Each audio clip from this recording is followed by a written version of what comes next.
O que filosofia grega, islamismo, escolástica lá no período da Idade Média tem a ver com a filosofia árabe?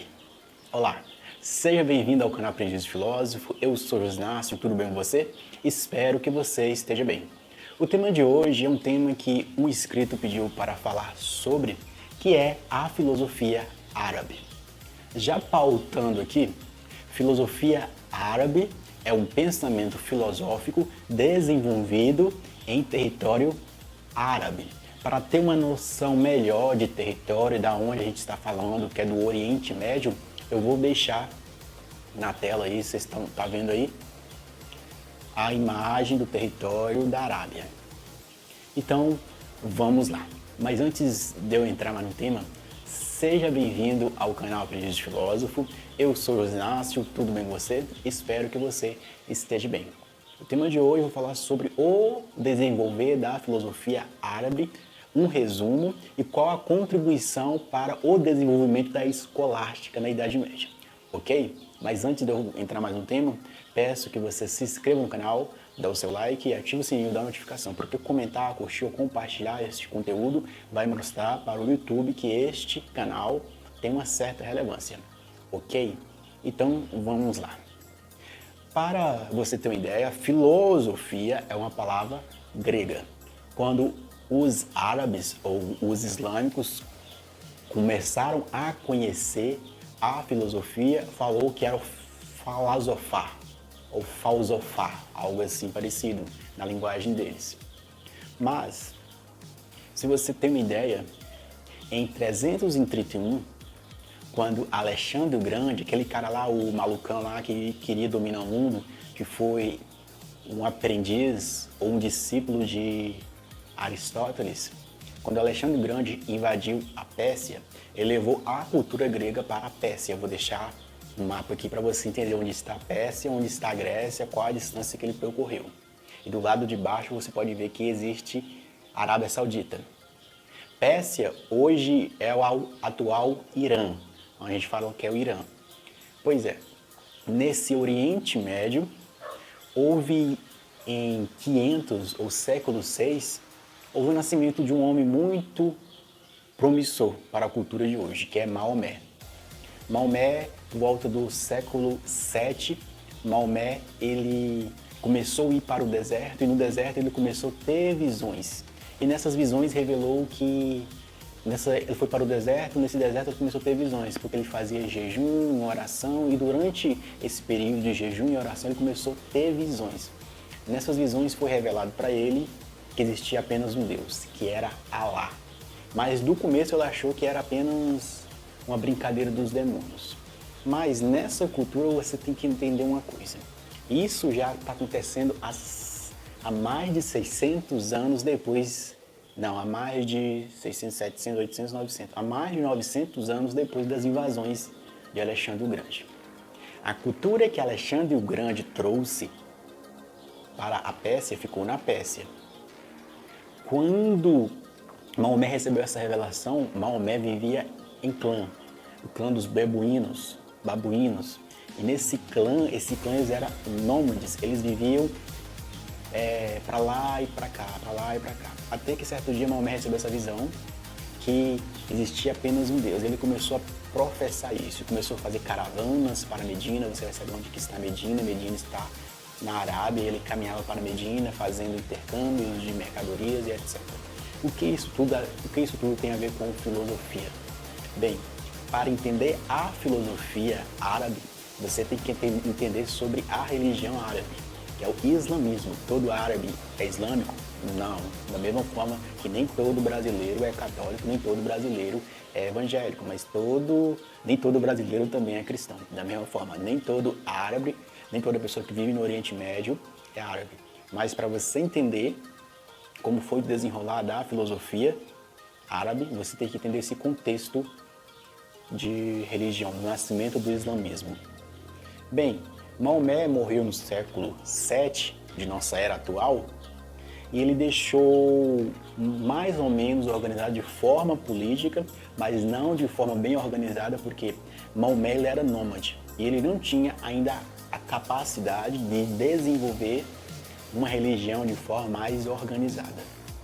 Mas, depois da morte de Maomé, passou para os seus parentes. Os seus parentes deu iniciativa, deu continuidade ao que ele tinha começado, que eram as procissões até a Meca. E então, todo esse contexto histórico para você entender. Com as invasões de Alexandre, ele trazendo a cultura grega para a Pérsia. E depois de um tempo, durante 600 anos, desenvolvendo o pensamento cristão, o cristianismo, lá aqui já está na época do Império Bizantino, vou deixar até aqui o Império Bizantino para você entender.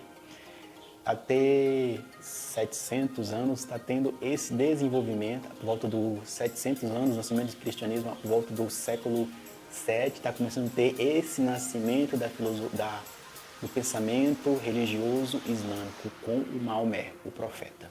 Maomé, que é considerado o último profeta. Ele pregava o juízo final, pregava a remissão dos pecados, pregava contra o infanticismo e entre outras coisas. Maomé a religião islâmica é um braço da cultura monoteísta abraâmica. Mas, tá vendo o desenrolar desse trem? Quando Maomé morreu, falando com você aqui, quando Maomé morreu, houve passar a autoridade dessa nova religião nascente para os parentes e descendentes de Maomé.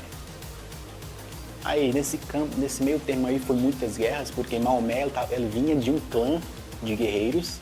A fama do clã de Maomé era de guerreiros, os babuínos, e eles eram guerreiros. É por isso que na religião tem muito uma questão de guerra.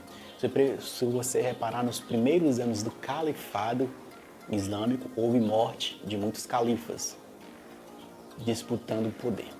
Mas, desenvolvendo aí, lá para o século 8 a século 13, houve a Era de Ouro Islâmica, onde que o califado começou a se preocupar não em ficar dessa forma nômade como Maomé iniciou o islamismo, mas os califas começou a se localizar em apenas um lugar e começou a tomar um posto mais de político, de pontífice. Eles eram mais pontífice do que ficar fazendo peregrinação, ficar fazendo tipo uma romaria, uma caminhada até Medina. Ficou continuar essa prática até Medina, muitas pessoas ainda faziam, mas começou a ter um ponto específico, que é o califado, e durante esse califado houve uma era de ouro islâmica, do Islã, que eles começaram a traduzir as obras de Aristóteles e Platão para o árabe. E começou a aparecer muitos intelectuais, muitos copistas copiando e aprendendo as ideias de Aristóteles e Platão, porque a referência grega de uma filosofia, porque filosofia é apenas o desenvolvimento do uso da razão, pensando de forma racional. E depois de mais de 300 anos por aí da religião islâmica, do islamismo se fundando ali no Oriente Médio, começou a ter uma preocupação de justificar a fé islâmica de forma racional. Então, o califa começou a investir nessas traduções de obras de medicina, de astronomia, de filosofia, e as obras de Aristóteles e Platão começou a ser traduzidas. Aí começou um desenvolvimento do neoplatonismo, trazendo as obras de Plotino também junto ali. Ali com o neoplatonismo juntou com a corrente do islamismo, que é o sufismo, que é práticas meditativas, falando que é trazendo à tona novamente as ideias de Maomé lá, de meditação, de prática, de um contato mais íntimo com Deus. E começou a ter um desenvolvimento mais ortodoxo, de um pensamento preocupado mais com a ética, com a existência. E começou a aparecer os filósofos, nessa época aí, Al-Farabi, Avicena, Averroes, onde eles começaram a pensar o islamismo de forma mais racional. Alguns desses filósofos começaram a traduzir ou a interpretar o Alcorão para as pessoas de forma mais literal. Alguns filósofos começaram a pensar que o Alcorão não era para ser lido de forma literal, mas era de forma simbólica. Que nem Averroes, ele acreditava que você tinha que fazer uma filosofia sobre a luz da religião islâmica, porque ambas as duas buscavam a verdade. Se ambas as duas buscavam a verdade, não podia haver contradição. Houve aqui no islamismo um conciliar da razão, de pensar de forma racional, de forma lógica, a fé, com o revelar que houve com Maomé.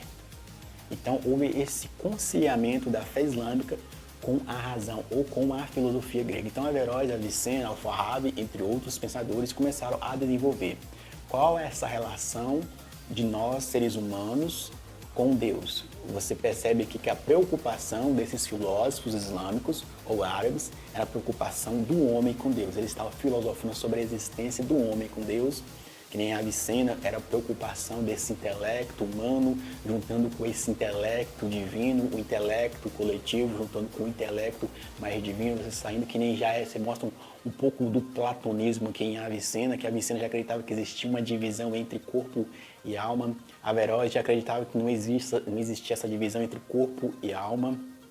Eles traduzindo a filosofia grega, os ensinamentos de Platão, os ensinamentos de Aristóteles, Avicena é mais aristotélico, ele desenvolve as ideias de Aristóteles, mas sobre um viés sobre um viés de platonismo. Ele acreditava que não existia essa distinção entre Aristóteles e Platão, ambos se complementavam, mas depois disso, lá para o século XIII, houve uma volta do islamismo. O islamismo parou de produzir uma filosofia árabe, teve um retrocesso nessa filosofia, porque eles perceberam que se eles começassem nesse filosofar, eles iam entrar no mesmo caminho do cristianismo, onde começou a usar muito da filosofia grega. Teve outro filósofo, que eu esqueci o nome, vou colocar o nome dele aqui, que ele descartou a filosofia de Aristóteles, descartou a filosofia dos gregos. Começou a ficar mais fixo no Alcorão, na tradução do Alcorão. Começou a dizer que a vida tinha que ser pautada nas ideias do Alcorão. Que existia uma causa, a causa era Deus ou dos anjos que fazia a primeira causa e nós era apenas uns acidentes. Aqui você percebe que a filosofia islâmica ou a filosofia árabe, que a preocupação desenvolveu lá no califado, a preocupação deles era a relação do homem com Deus, mas a maioria desses filósofos e pensadores, eles não eram só filósofos, mas eles eram médicos, astrônomos, geógrafos, cosmólogos, eles pensavam de tudo, eles não ficavam pautados apenas numa coisa. Eles eram universais no seu desenvolvimento filosófico. E o que aconteceu que você pensa que a questão da fé e razão só está com a escolástica, no cristianismo, ali com Tomás de Aquino, Pedro Abelardo, Guilherme de Osca, Francis Couto, entre outros filósofos ocidentais, mas os orientais ou as pessoas do Oriente Médio ou os árabes, eles já estavam desenvolvendo uma filosofia da relação da fé com a razão. Quando ali Avicena, no califado, lá por volta do século VIII a século XIII, lá nos árabes, eles estavam desenvolvendo essa relação do Alcorão com uma razão, explicar o Deus Alá de forma racional. Então, mais tarde, lá por volta do século XIII, que é 1200, no Ocidente, houve Tomás de Aquino, que ele pega as ideias de Avicena, regulariza as ideias de Avicena, recebe as ideias de Aristóteles, regulariza as ideias de Aristóteles e desenvolve essa relação da razão com a fé cristã. Já com o cristianismo, já não é mais com o islamismo, mas o islamismo ou os filósofos e pensadores árabes, eles contribuem bastante no desenvolvimento ou no nascimento intelectual medieval do Ocidente, quando ali existe o ápice, existe o ápice da escolástica, com Tomás de Aquino, Pedro Abelardo, onde eles começam a ter o escolástico. O escolástico era o quê? Uma disputa. Existia uma disputa onde eles raciocinavam, ia raciocinando até chegar na ideia de Deus através da razão. E se a razão afastasse de Deus, era falha da razão, porque Deus já tinha revelado a fé na Bíblia. a fé pela palavra de Jesus. Então, existe uma relação muito grande entre a filosofia desenvolvida no solo árabe com a filosofia desenvolvida por Tomás de Aquino no solo cristão. E você percebe aí essa relação, que a filosofia grega houve uma grande contribuição dela lá por volta do século 8 a século 3, a século 13, no desenvolvimento, no pré-desenvolvimento de um filosofar árabe, onde os árabes estavam buscando essa relação da razão com Deus. Depois eles afastam disso porque percebem que isso iria prejudicar muito a religião deles. Acho que é só isso, é um resumo para compreender melhor essa relação da filosofia grega com a filosofia produzida em solo árabe e automaticamente uma filosofia produzida no solo mais cristão, com a escolástica, com Tomás de Aquino, Pedro e Abelardo. O que eu posso contribuir é só isso. Espero que ficou bom para você, espero que contribua na sua vida e continue os seus estudos, ok? Tchau, tchau.